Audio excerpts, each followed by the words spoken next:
My name's Tom Leahy. I'm work for Real Capital Analytics in Europe as a head of our EMEA analytics service. We're a real estate data and analytics company. We were founded in 2000 in New York.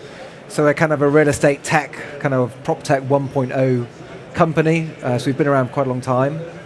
And we track the real estate investment market all around the world. So anywhere a property transaction, an investment transaction I should say, happens in the world, over 5 million euros in Europe, for example, goes into our database.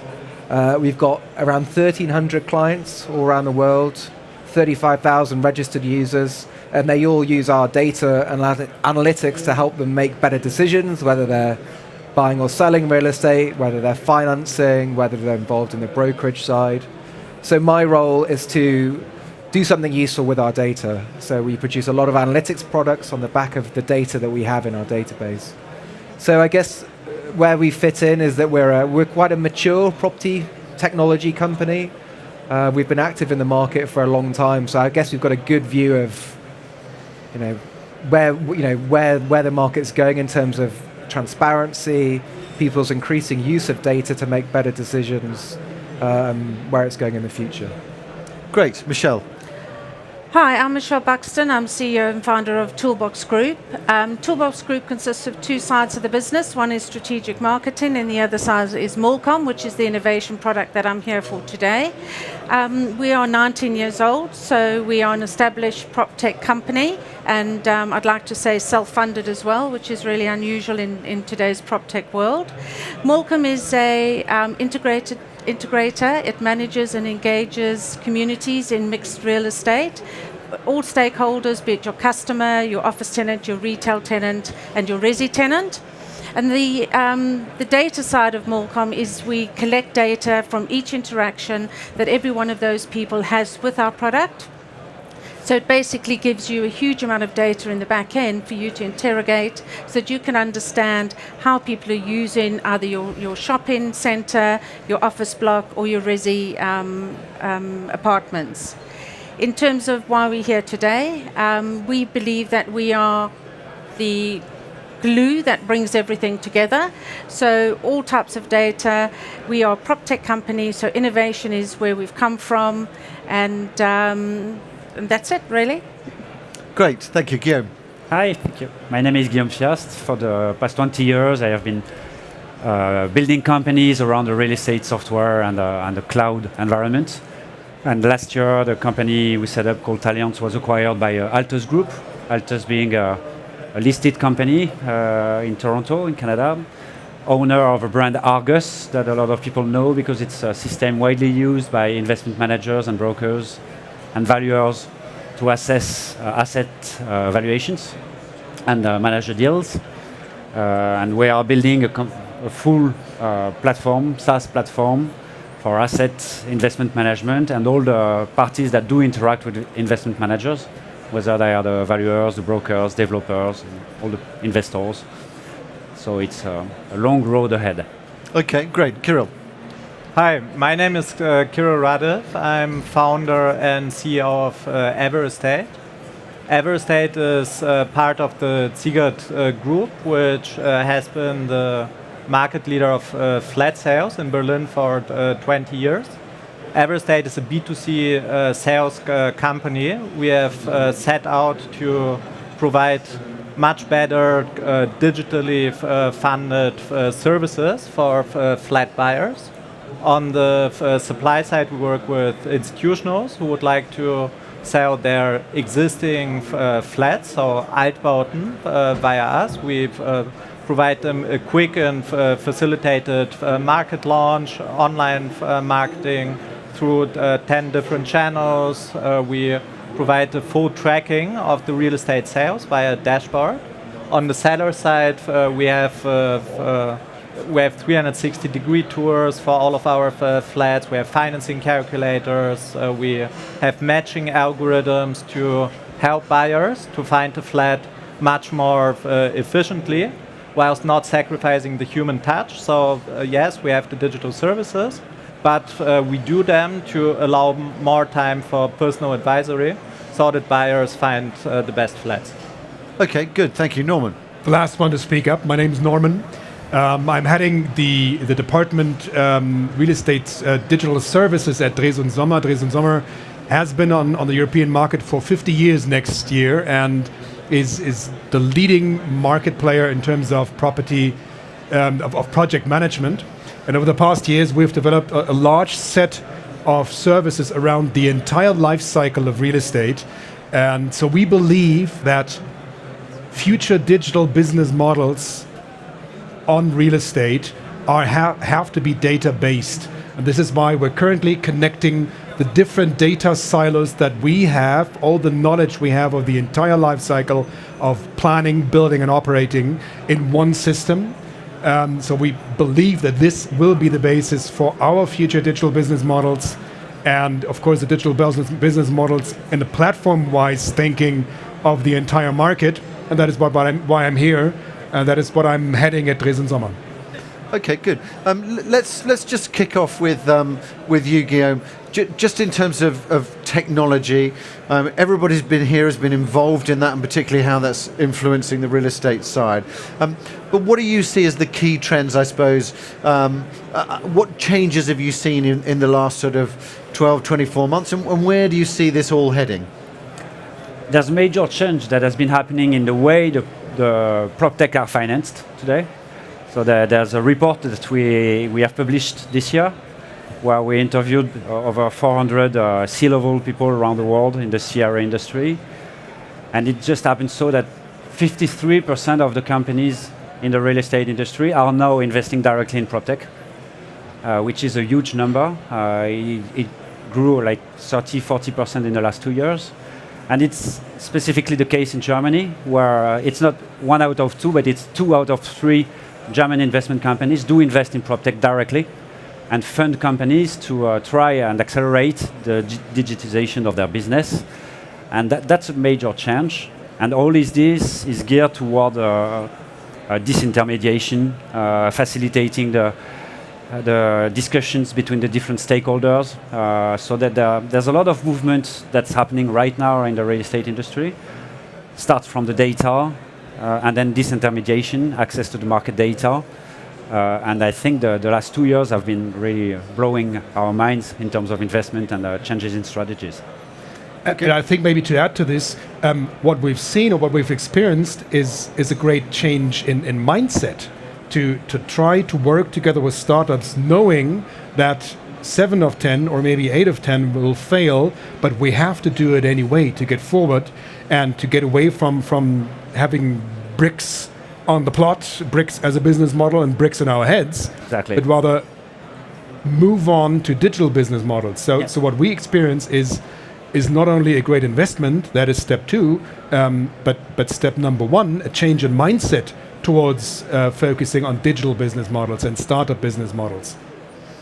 And just in terms of the, I mean, maybe Tom, from you, I mean, you know, some of the topic here is obviously around outperformance, using data. You mentioned you've been in the market for a long time. I mean, how are people using your data? Is that gradually changing? And is the service that you're offering beginning to change?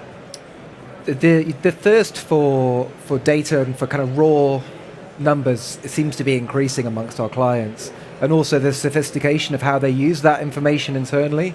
So we've suddenly started to see people pop up our client companies who are kind of head of data management or data scientists, whereas within a real estate company 10 years ago, 5 years ago, you wouldn't see someone who was a classic data scientist working for what was essentially a brokerage business.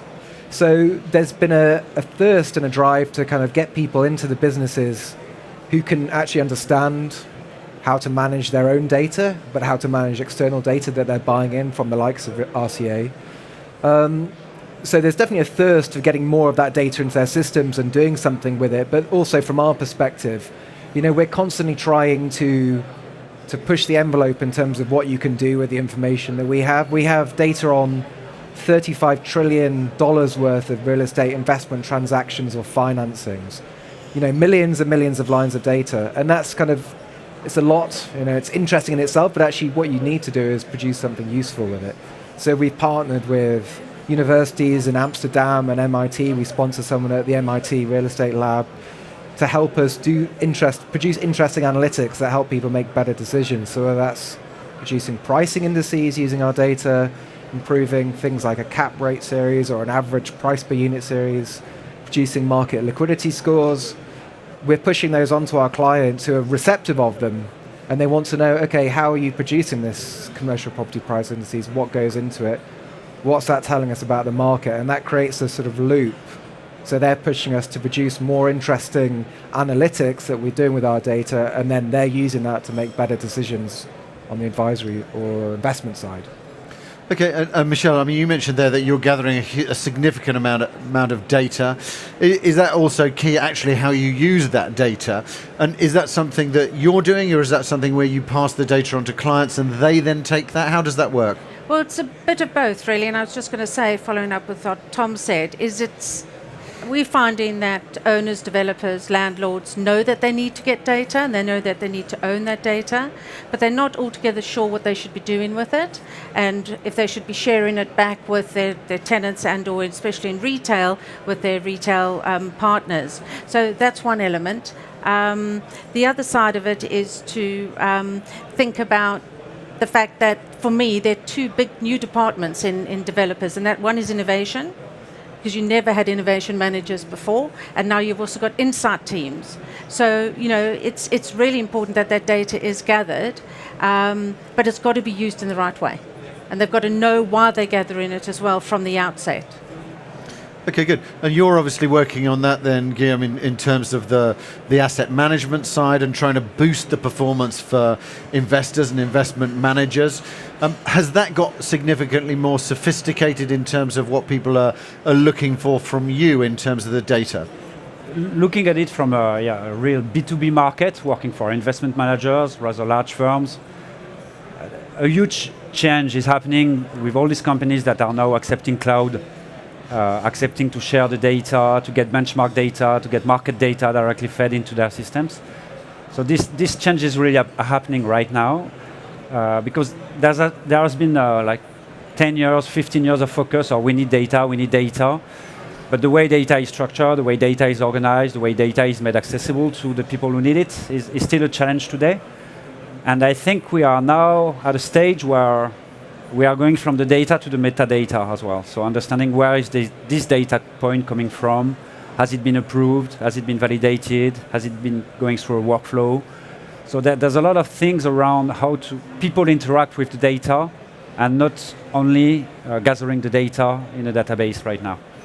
Well, just quickly, Richard, so there's definitely a thirst for more information and more data on what's happening in the market, whether that's at property level or at a market level. But what we find is that the market is still incredibly intransparent, and there's still a real reluctance amongst actors in the market to share information. And so somewhere like Germany, for example, it's a very institutional, very well-developed real estate market, but it's incredibly difficult sometimes to find out how much someone paid for a building.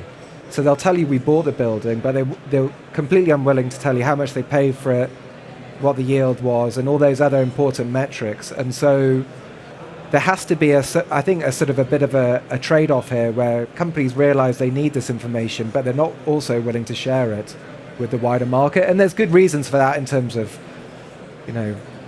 they see a commercial value in holding this information close to themselves. But transparency, I think, it can only benefit the real estate investment market and help it institutionalize and help it, as people try and move forward, because otherwise it's going to be stuck in this kind of private transactions, people keeping this information to themselves. There has to be a greater willingness to share the information. Okay, good. And Kyrill, in terms of your area, how are you seeing the sort of innovation, I suppose, change the value judgment in a way? Are you seeing that that's speeding up purchases? Are you seeing what's been the influence, I suppose, the impact of it? Well, I would say the themes that the other participants raised are very much true for the entire real estate value chain. The market is maturing very much. It is it is growing. The level of expectation, the level of professionalism of all participants is increasing. Luckily so. So although we are in the eponymous brick and mortar industry, it's not going to stay brick and mortar like, and the level of under innovation that we've seen in the past, the fragmentation, the ultra localization of the industry will surely go away. So this digitalization wave is our big chance to transform the industry, to build scalable business models, and one of the cornerstones is to think truly across the value chain, to think truly from the customers, data and from their needs. Data is very important, and it's very important to disseminate it along the value chain, which is what we do. We have a great breadth of data we gather from customers, and consolidating this, presenting it in a way that's meaningful to developers, to sellers of real estate is extremely important, especially so because, Thomas, you mentioned, in Germany it's very hard to get meaningful transaction data. So the best is to use your own data and to package it in a way that you attract more supply. And from our perspective, it's extremely important for developers, even in the acquisition phase of a new plot, of a new building, to understand exactly what the development cases, what the target audiences are, what the sales and marketing strategies are with which they can reach them. And that's what we are trying to do, and where we are investing heavily in. Okay, good. And Norman, from your perspective, I suppose the challenge that was mentioned there by Tom in terms of some people not being able to prepare to share data, do you think people will increasingly share data, or do you think it may go the opposite way in some senses? I think we will, but I think it will take time. We are experiencing a similar thing focused on the data of the planning and the construction process. And we do have a couple of clients or stakeholders in a platform idea who understand the benefit of sharing data with others, and sort of like taking one and one and making three out of it instead of only two. But quite honestly, we still experience that especially many German companies have not yet understood the added value of sharing knowledge, but rather keeping their knowledge for themselves. But this will change. I'm quite sure. Give us another 2 or 3 years, and it definitely will change. Okay, good. Yeah, we've been experiencing. There's literally hundreds of thousands of transactions that are managed through our systems. Each company is an owner of its own data, and we are now offering cloud solutions for managing these transactions. And it's a give-to-get model. People who are willing to give their information for a benchmark to be set up will get the benchmark results immediately. And none of our clients have gone against it. And we have a huge growth of our cloud environments because this give-to-get model allows all of them to get direct access to the market conditions with peer data that they understand. And so sharing and receiving is apparently a model that people start to get, because that's what happens in our everyday life as a consumer, in our apps, on our iPhones. And we give data in order to get some data immediately back. And the take-up is really phenomenal for us. So the currency for data is data. Exactly. Mm-hmm. Yeah. I should point out other phones are available.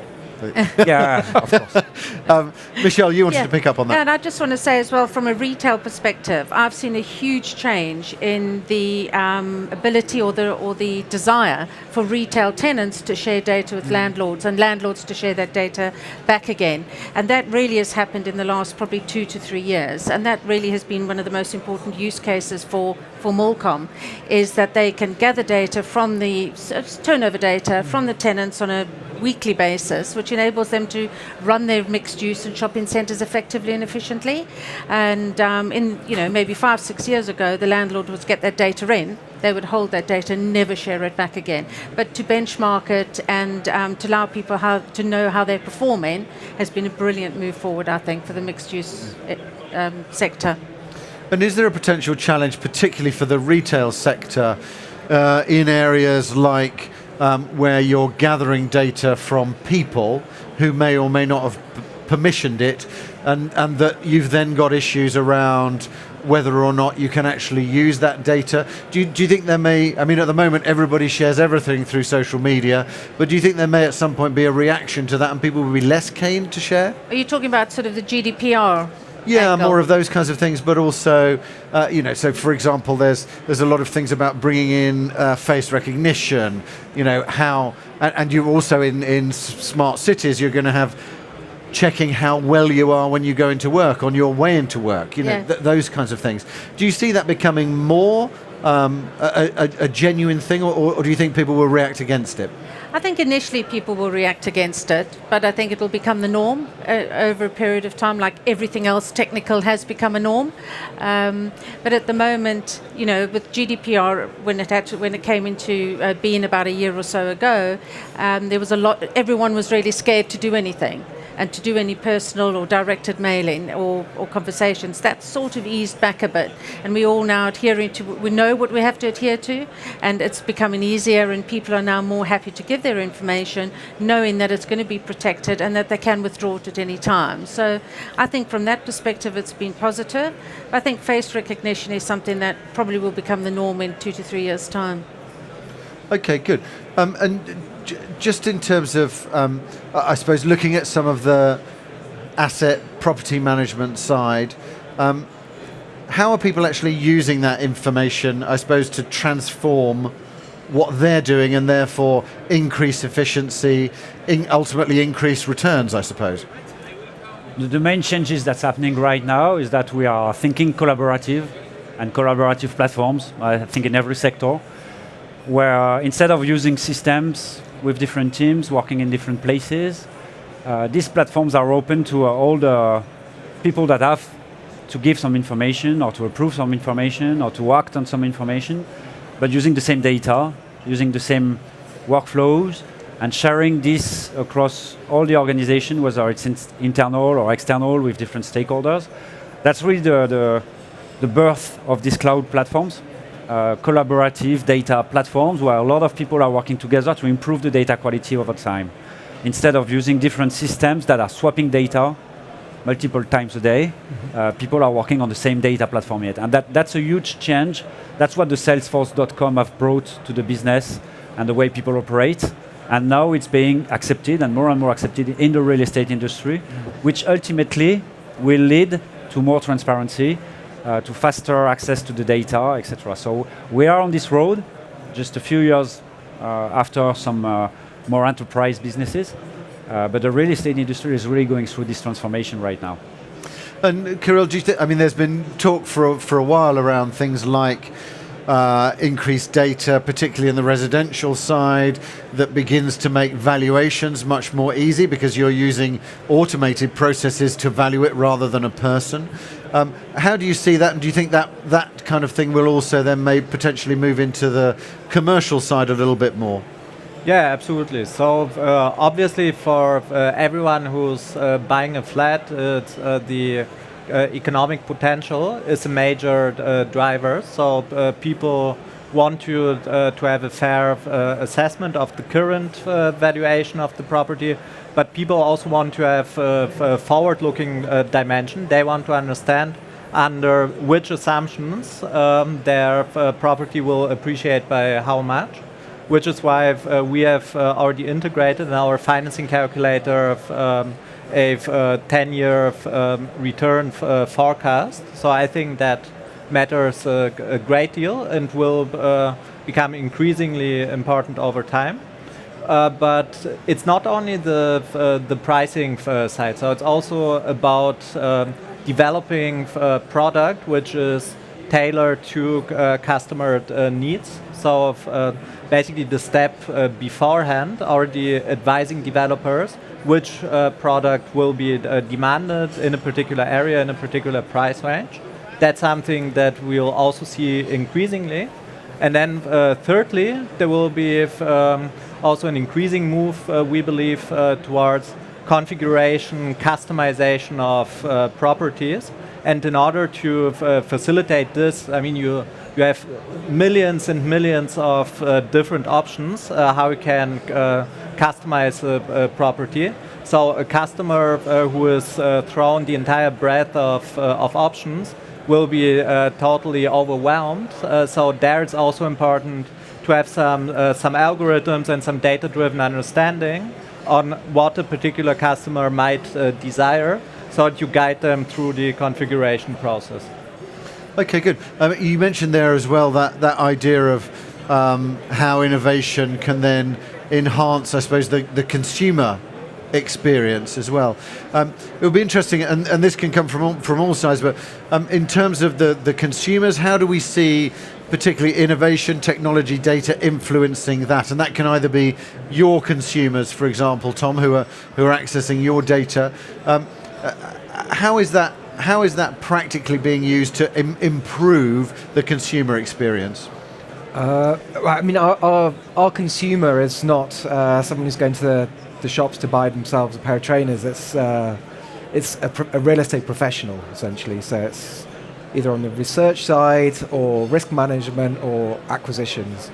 In terms of how technology can improve their experience, I guess, we've invested a lot in building a new platform to make it significantly easier to access the data. So a lot of it is about building this into people's workflow and persuading them of the value of the information, but also showing them that it's easy to do and actually showing them that there's a value in it as well. So it's not just about saying, well, it's only going to take you 30 seconds to find out what these buildings sold for within a one kilometer radius of the building that you're interested in. You can then run analytics reports at the click of a button that's going to inform you on who the biggest players in the market, who the biggest owners are.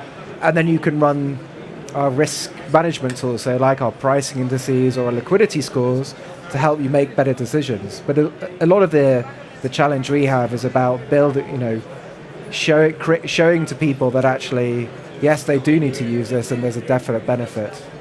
Okay, good. And Michelle, from your point of view, do you see it having a genuine impact on consumers and their experience as they come through the malls? Do you see that actually working in terms of the experience that they have?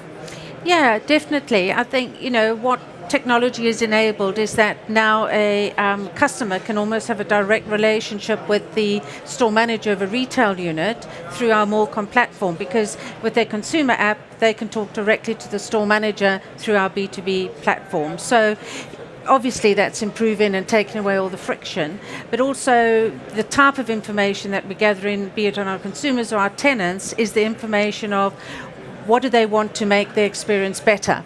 And we are able to then focus and deliver the relevant information or the relevant services to those people at the time that they need it. So it's definitely taking away the friction points and delivering a much better experience. One thing I wanted to pick up was, in terms of this data, is it that the people who are holding that data, which has changed actually in terms of the holders of that data, are ultimately, are they going to be the ones that have the value?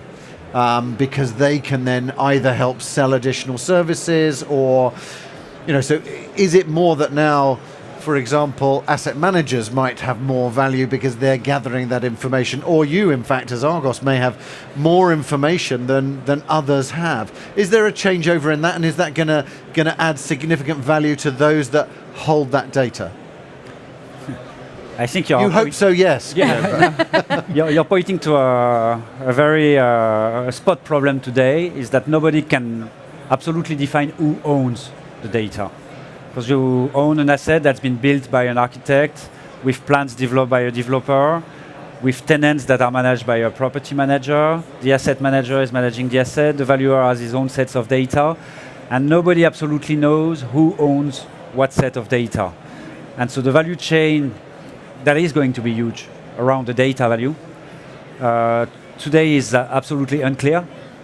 The only thing that we can work on is the technology to support it. And so we have to make sure, all of us, that the technology will allow for this data to be owned and managed consistently with the permissions and the different rights that people will have on data, and to be able to centralize this data and store it and make any kind of use that's necessary. But who's going to be the owner of what piece of data today is a big question mark. Okay. And maybe to add to this, the key point is that there's some sort of an owner of the building, and in most cases, he's the one who knows the least about what's going on in the property, who's built it, what the user or what the tenant or the employees of the tenant are doing in the property. He's usually the one who knows the least about the property, funnily. Absolutely. So actually, one of the major goals has to be to put him back into power to know about what's going on in his property. Yeah, but Richard, to your point, I really think that utilizing data is a win-win for all participants in the market. I think it can trigger a tremendous virtuous circle, which is beneficial for all participants, whether it's sellers, whether it's intermediaries, construction companies, buyers. Everyone can make much better informed decisions by disseminating the data and by making more analytically funded decisions. And I think there's, especially in Germany, an unfortunate level of fear, what you described around using data and making the best out of it. And I think it's our task, and also the task of everyone here in the audience, to work against this fear, to have those sharing arrangements. And I think you put it very nicely, Norman. Really, data is the currency for data, and we should be all contributing to this. Just quickly, just because the question was about kind of value as well, wasn't it? So the information that RCA has is proprietary, so we own the data within our database. And without that, the company doesn't exist. So there is a value, and you can put a numerical value on that. And clearly, numerical value comes from the 1,300 clients we have that subscribe to our services. But there is absolutely a financial value to that information as well. So although we're not generating, we're not involved in the market ourselves, we're not buying and selling buildings and generating the transaction data that way. We're an aggregator of it, and we're a home for it, because it's quite, it's obviously very disparate. We're tracking investment sales in Seoul, Los Angeles, and New York, Cape Town, you name it. So by aggregating all that and putting it together, you then create the value out of something that on a fairly disaggregated one-off level doesn't really have a value of itself. And one thing I just wanted, because we're running slightly short of time, but one thing I wanted to pick up on is there's been a lot of discussion about ESG, about sustainability, about data, about benchmarking, and we've got a couple of panels on that tomorrow looking at those specific issues. How important do you think this area, this sort of Proptech innovation data area, is for helping drive some of those initiatives and also some of that more sort of impact investing? I think from our side, the whole smart buildings and managing sustainability within your buildings and your energy flow and all of that is really important going forward. And for me, that's the next wave of sort of Proptech. And the information and the data that we've been talking about is maybe slightly different to the type of data that's going to be used to make the buildings sustainable going forward. Okay, good. Did anybody else want to pick that up? Well, maybe to respond directly to your question, I think the existence of data and the accessibility of data is the key driver for all of that. There's no way of getting properties more efficient or more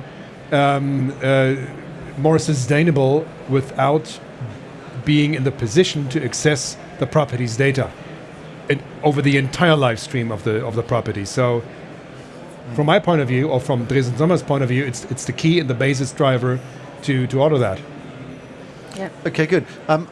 Because I want to finish on time, which then means there'll be chances also for you to be able to ask questions if you want to with the speakers afterwards. Just in terms of, and this is for everybody. So we'll start with you, Tom, and we'll finish with you, Norman. So I guess, what do you see as the key innovation that you're focused on? And also, what do you see as the biggest opportunity coming from tech and data at the moment? I mean, the opportunity, I think, More is pressure. to increase transparency in the market. That's been kind of dwelled on quite a lot in the panel, but it is something that is important, and you can see that in the way the equities and the bonds market work. If you want real estate investment professionals to make better decisions, if you don't want real estate to be responsible for the next economic crisis or financial crisis, people need to be able to make better decisions, and part of that involves transparency. So I think that's the opportunity and the goal for our business, and I'm sure the rest of the guys on the panel. Okay, good. Michelle? Mine is becoming an integrator. I think there are so many data sources around, and we've talked about a few of them today. And in order to bring those together into one area where all that data can be gathered and evaluated and reviewed and then distributed is where I think the future is. Okay, good. Guillaume? I do see investment in real estate as being really a major trend for the years to come, to manage the pensions, to manage the way the people's money is being managed over time. But there are two big hurdles today, which are the cost of managing real estate investment and the transparency and risk around the investment. And so all these things we are doing around working around the data in a more collaborative manner is really meant to try and improve considerably on efficiencies and cost and on transparency of the data. Okay, good. Kyrill? So I think we are in the middle of a revolution. We can unleash the true potential of an industry which is currently fragmented and under-innovated, and which is underserving customers. And for us, the way ahead is to work with even more digital tools, with tailored advisory, with data-driven, customer-centric advisory, so that everyone can get the right property for them in a very seamless and efficient way, and so that we give people room to grow with their real estate. Okay, great. Norman? To end this, I think most of the key things about connecting data from different silos have been said already. I'm absolutely, especially at Michelle's side, what she said regarding this. Maybe to top on that is, I think that the key innovation or the key opportunity will be that we have to understand that knowledge gets power when we put our knowledge together. So when we set up large business platforms that connect the different parts and pieces of knowledge all around the entire life cycle of buildings. And the opportunity I feel is that, according to my feeling, the mindset in the brains of our business has changed, so that we will be in the position to share knowledge instead of protect knowledge against each others.